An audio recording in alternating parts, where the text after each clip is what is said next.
नमस्कार। आज आम जोरंदा मेला विषय किछि जानिबा। विश्व प्रसिद्ध जोरंदा गादी ढेंकानाल रे अवस्थित। प्रतिवर्ष माघ मास शुक्लपक्ष चतुर्दशी तिथि रे एठी मेला अनुष्ठित हुए। महिमा धर्मर मठ हेउछि जोरंदा गादी।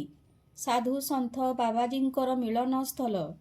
एठाकार मंदिर रे कोनोसी देवादेवींकर मूर्ति स्थापना करा जाई नाही। अनंत निराकार महिमामय परमब्रह्म परमात्मा को हृदयंगम करिथांती।